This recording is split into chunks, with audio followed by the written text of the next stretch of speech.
கரெக்டாக? இப்போ கரெக்டு. திருவாசகம் கீர்த்தி திருவகவல் 73வது வரி.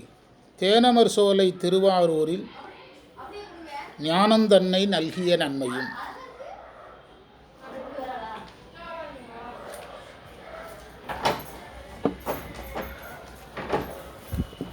தேனீக்கள் தேன்கூடு கட்டியிருக்கின்ற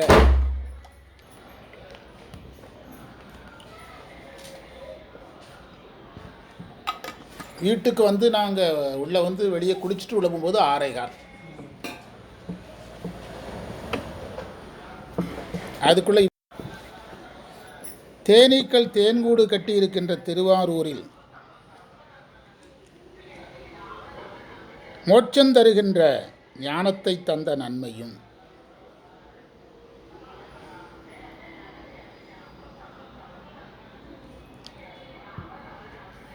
தேனமர் சோலை திருவாரூரில் ஞானந்தன்னை நல்கிய நன்மையும். திருவாரூருக்கு மாணிக்க வாசகரால் எவ்வளவு வேணாலும் அடைமொழி சொல்ல முடியும். தேனி கூடு கட்டியிருக்குன்னு சொல்ல வேண்டிய கட்டாயம் கிடையாது. அவர் தேனி தேன்கூடுன்னு சொன்னது பேரின்பத்தை குறிக்கிறதுக்காக, பேரின்பத்தை குறிப்பதற்காக.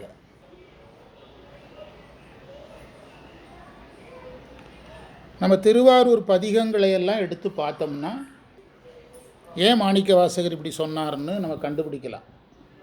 சித்தந்தெளிவீர்கள், அத்தனாரூரை, பத்தி மலர்தூவ, முத்தி ஆகுமே, அந்த ஒரு தேவாரம் போதும். கருமுதல் திருவரையிலே இருக்குது நான் சொல்கிற தேவாரம். திருவாரூருங்கிறது எல்லா சிவாலயங்களும் ஞானத்துக்குரியது. திருவாரூர் அதே மாதிரி சிறப்பாக ஞானத்துக்குரியது. முன்னை அவளுடைய நாமம் கேட்டாளுங்கிற அப்பர் பாடல், அந்த பாடலில் திருவாரூருங்கிற குறிப்பு இருக்குது. அப்பர் பாடலில் தில்லை அளவிற்கு பழமையான ஒரு தலம் எது? திருவாரூர். தியாகேசா ஆரூரா அப்படி தானே சொல்லணுங்கிறாங்க திருவாரூர். அதை நேரடியாக வெளியே காட்டுறதுக்கு தான் தேனை சொல்லி ஞானத்தை சொன்னார்.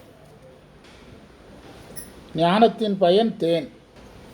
செய்தி என்னென்னா, திருவாரூர் இறைவனுடைய அருள் கிடைச்சிதுன்னா நமக்கு சரியகிரிய யோகம், ஞானம், மோட்சம் எல்லாம் கிடைக்கும்னு அர்த்தம். அதில் ஏதாவது சந்தேகம் வந்ததுன்னா, சந்தேகம் நமக்கெல்லாம் வராது, நிறைய பேருக்கு வருது.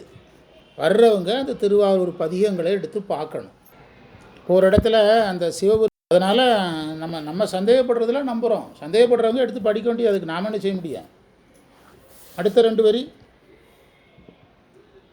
இடைமருதனில் ஈண்ட இருந்தும் படிமப்பாதம் வைத்த பரிசும். ஈண்ட, இடைமருதுனா திருவிடைமருதூர்.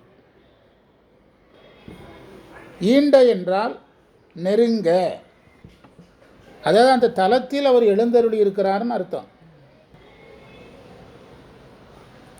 நேற்று நம்ம ஒரு 10 நிமிஷம் ஸ்பெஷலாக பேசணும். இறைவன் ஏன் அந்த தலத்தில் வந்து எழுந்தருளி இருக்கிறாருன்னா நேற்று பேசணும். நேற்று பாடத்தில் இருக்குது. வாங்கிட்டீங்களா? கேட்டு வாங்கிக்கிடுங்க. அப்புறம் நீங்கள் கேட்கலன்னா அப்புறம் அழிஞ்சிட்டும்பாங்க, போயிட்டும்பாங்க. தீபாக்கிட்ட இருக்குது, ஹேமாக்கிட்ட 2 பாடம் தான் இருக்குது, ஒரு பாடலில் லேட்டாக தான் வந்தது. சரியா? திருவிடைமருதில் இறைவன் எழுந்தருளி இருக்கிறதான் அப்படி சொல்கிறார். நேற்று பாடத்தில் ஏன் இறைவன் இப்படி தலங்களில் எழுந்தருள்ளாருங்க நேற்று பாடத்தில் சொன்னோம். வழிபாடு செய்ய, அடியார்கள் இறைவனை புகழ, அடியார்கள் இறைவனை பார்த்து மகிழ, அப்படிலாம் நேற்று கொடுத்தமா இல்லையா? நேற்று தானே படிச்சிங்க கோயிலில். அதேமாதிரி குருவாக காட்சி கொடுக்க, யோக வடிவம், வேக வடிவம், போக வடிவம் காட்ட, அது எல்லாமே கொடுத்துருக்குறோம். இந்த சரியை இருந்துங்கிறத உயிர்களோடு நெருங்குவதற்காக இருந்துன்னு அழகாக பொருள் எடுக்கலாம். அதை உயிர்களுக்கு விளங்குவதற்காக இருந்துன்னு பொருள் பண்ணலாம். படிமம் அப்படின்னா தெய்வ வடிவம்னு அர்த்தம்.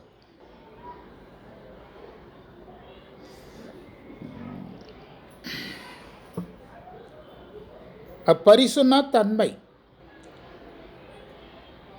அந்த 2 வரிக்கு என்ன பொருள்? திருவிடைமருதூரில் உயிர்களோடு நெருங்குவதற்காக இறைவன் இருக்கிறாரு. தெய்வ வடிவமான தன்னுடைய திருவடிகளை அங்கே வச்சிருக்கிறாரு. ரொம்ப சிம்பிள். உயிர்களுக்காக அந்த தலத்தில் எழுந்தருளி இருக்கிறார். இதுதான் செய்தி.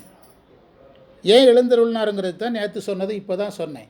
கண்டு வழிபட, புகழ, பார்க்க, அடியார்கள் பார்த்து மகிழ, ஆனது குருவாக வர, யோக வடிவம் எடுக்க, வேக வடிவம் எடுக்க, போக வடிவம் எடுக்க, தட்சிணாமூர்த்தியாக வர்றதுக்கு, மன்மதனை எரிக்கிறதுக்கு, காலனை உதைக்கிறதுக்கு, அதே மாதிரி வைரவரா இப்படி பல உருவங்களில் யார் வர வேண்டியிருக்குது? அதனால் அந்த உருவத்தில் வர்றாருங்கிறத வலியுறுத்துறாரு. இதுக்கு பேரே கீர்த்தி திருவகவல் தான். சிவபுராணம் இறைவனுடைய பண்பை பேசும், கீர்த்தி திருவகல் இறைவனுடைய உருவத்தை பேசும். அப்போ நீங்கள் உருவத்தை தான் முன்னிறுத்தி படிக்கணும்.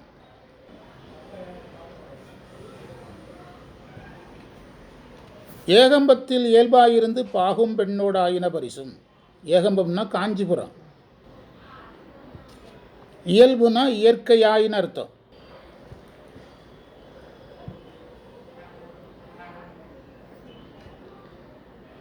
கைலாயத்தில் அம்மை விளையாட்டாக இறைவன் 2 கண்களையும் தன் கைகளால் மறைச்சாங்க.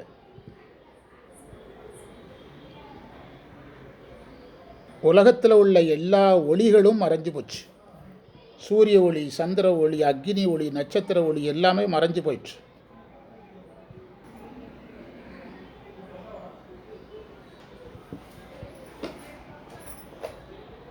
எங்கும் இருட்டாயிற்று.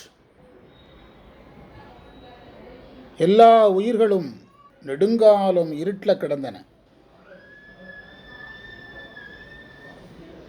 அம்மை கையெடுத்த போது முன்பு போல வெளிச்சம் வந்துட்டு.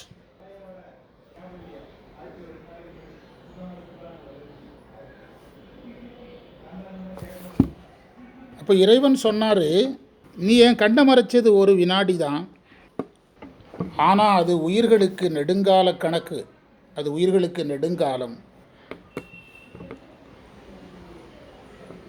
என் கண்ணை மறைச்சதுனால உலகம் இருண்டு உயிர்கள் துன்பப்பட்டது.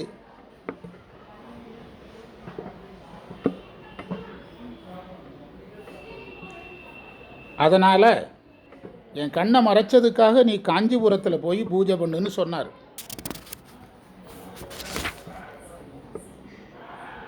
அம்மை கம்பையாற்று கரையில் பூஜை பண்ணாங்க.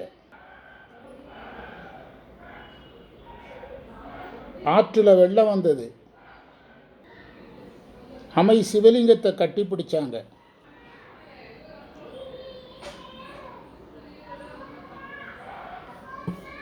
அப்போது இறைவன் தோன்றி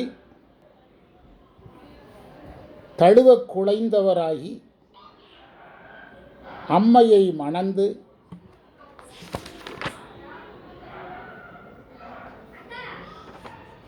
இடப்பாகத்தை அம்மைக்கு கொடுத்தார்.